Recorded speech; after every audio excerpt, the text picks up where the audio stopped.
Welcome to Winning Moves with Manthan Chokshi.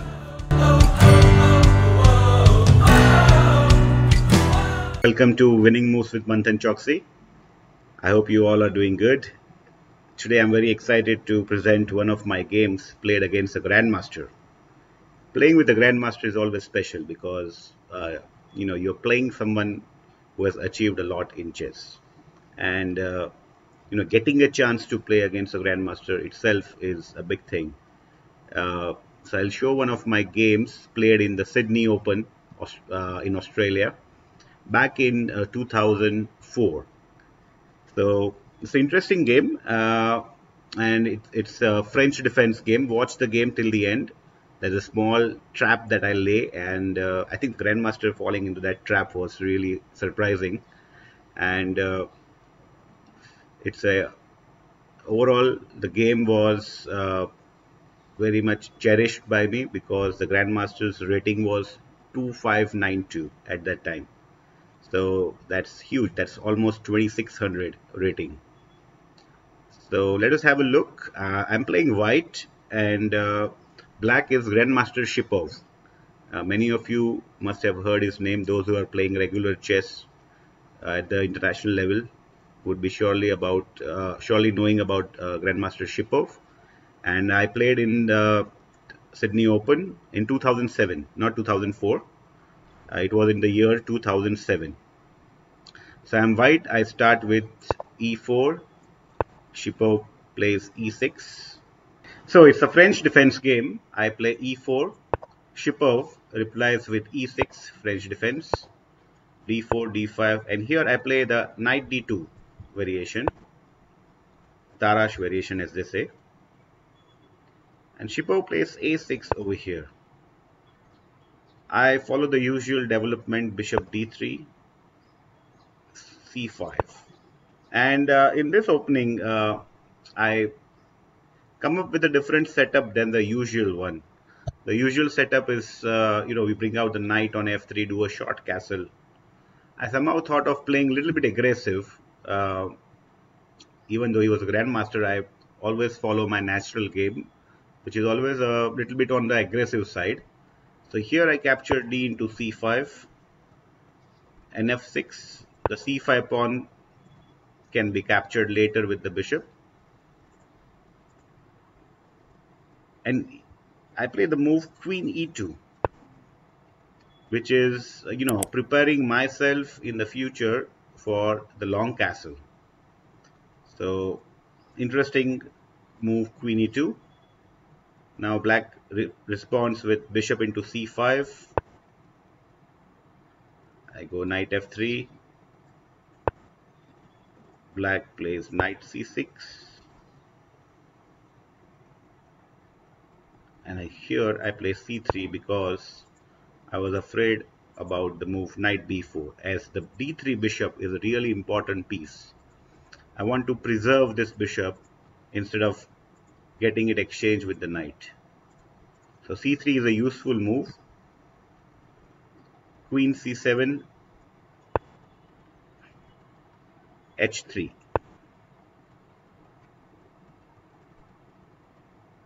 Bishop a7. Here he goes, puts the bishop back to a7. And now I play a3. So again, I made 3 pawn moves, h3, c3 and a3, which is not the normal norms of the opening theory. In the opening theory, you generally do not play too many pawn moves. You focus on your development of the pieces and do short castle or long castle and bring out your pieces fast. But in this particular case, I thought the position was not that much open, and the chances of a swift attack in the center attacking my king would be very less. So I can take the liberty of playing the pawn moves in the opening.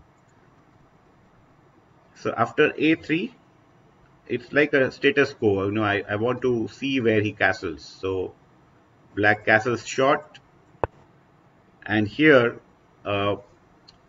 again a very unique move, I would say. In this position, most of you would be thinking, should we develop the knight, should we capture in the center, should we push the pawn? most of us would be thinking in terms of central control or short castle, king safety. But as I said before, I was a little bit in an aggressive mode, and this game was, very special because it was on one of the top boards of the Sydney Open tournament. It was in the top 5 boards. So, it was really a very prestigious tournament, and you're playing against a very prestigious player. So I started a kingside attack over here, g4. Yes, it's a very aggressive move, and playing against a grandmaster is, as I mentioned before, very special. But at the same time, we should play our natural game. So I play g4, and Shipov in reply plays b5, starting a counter attack on the queen side. So I continue with g5, dislodging the defender f6 knight, knight h5, very strong moves. Idea is knight f4, again attacking the queen and the bishop. So as I mentioned before, I would not like my d3 bishop to get exchanged with the knight. So I play knight f1 over here. So in case he plays knight f4, I would give away my c1 bishop, and I would surely retain the d3 bishop. So it's very important in chess to know which pieces to keep and which pieces to exchange. So you must know which pieces to keep and which pieces to exchange, because they form the characteristics of the future game, They set the tone for the future game.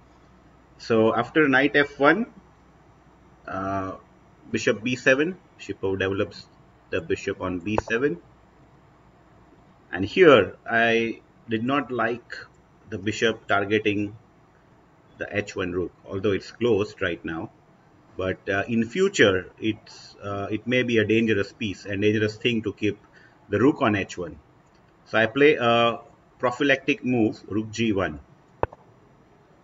So removing the rook from the long diagonal, it's a useful thing to do. Black plays g6 over here. I go with bishop e3, knight f4. Now Shipov plays knight f4. So here, as mentioned before, I would like to give away the dark square bishop and retain the d3 bishop. So bishop into knight, queen into bishop, and now comes a very strong move. It's if you notice here, one idea I saw here was to trap the black queen, which is on f4. Can you find out the idea? It's white to play. Pause the video and see if you can figure out the move. Okay, so here I play e5 with the very smart idea of playing rook g4 and trapping the queen on f4.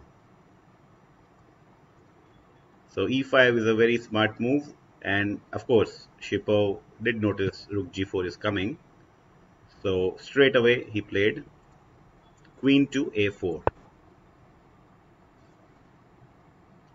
So here I wanted to castle long, so which I cannot do right now because of the queen on a4.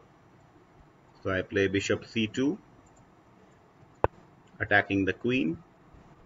Queen goes to a5, and now finally I castle long.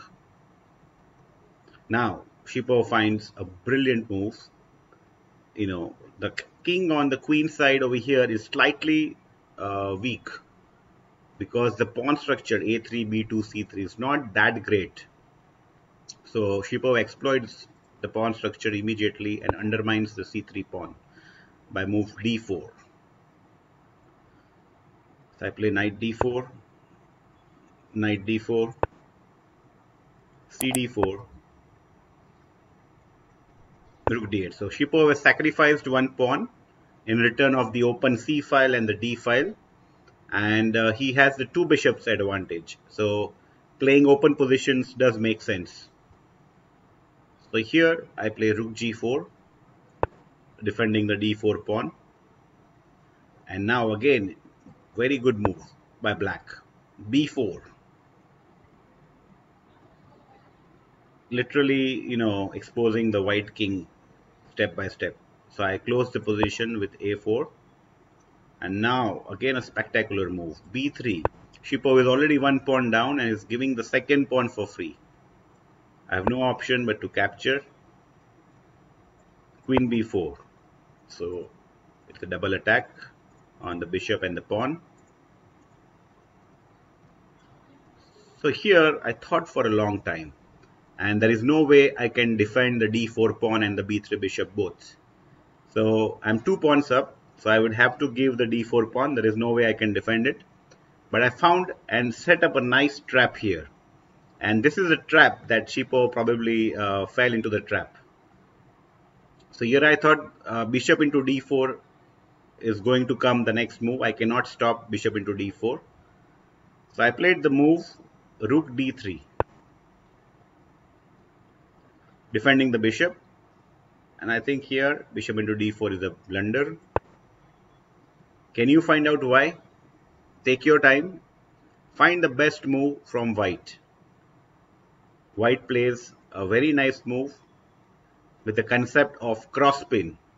Yes, cross pins are very rare, and I've done one video specially on cross pin, which I will share with you very soon.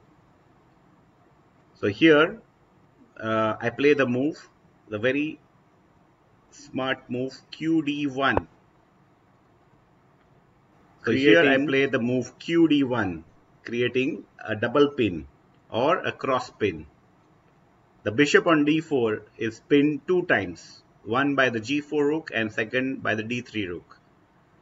So here Shipov realized that, oh, it was a trap taking the d4 pawn, and the opponent has tricked me, So the only way to play here is qc5 check. There is no other way to save the bishop. qc5 check, kb1.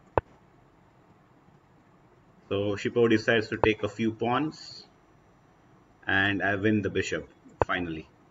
So I'm a piece up here against the Grandmaster, I was feeling very confident now to win the game.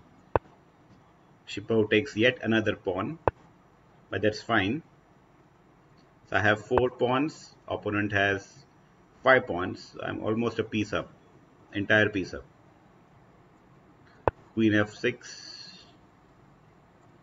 These are some moves that I, consolidate the position. Rook b4, rook d8, tries for the counter attack, but nothing is happening here. The d1 square is controlled by the bishop, so no check over here. Shipov now tries to grab another pawn, bishop g2. So I play rook f4, queen g5, knight e4, knight e4, bishop into e4, rook into e4, queen a5, king a2, rook b8. So here this is again an interesting position. I'm a piece up and I have the winning position. Here I could have played normal chess, just exchanging the queens, the rooks, and played a normal endgame and win the game. But I saw one tactical opportunity here to finish off the game immediately. Try to find out this tactical opportunity. Pause the video and see if you can find out the best move from white. Okay, so here the move is rook into e6, rook sacrifice.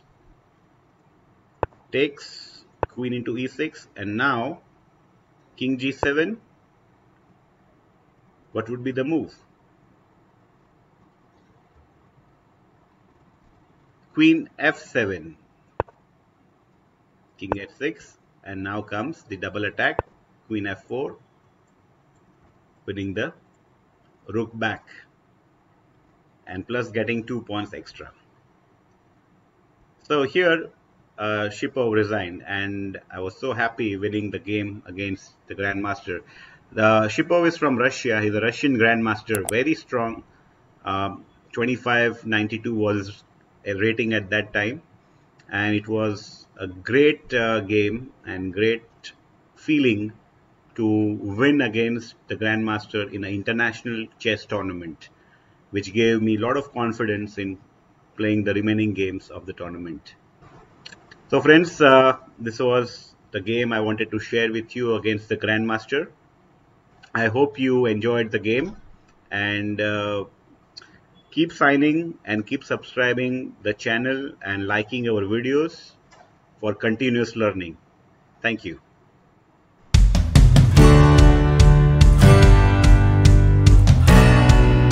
Welcome to Winning Moves with Manthan Chokshi.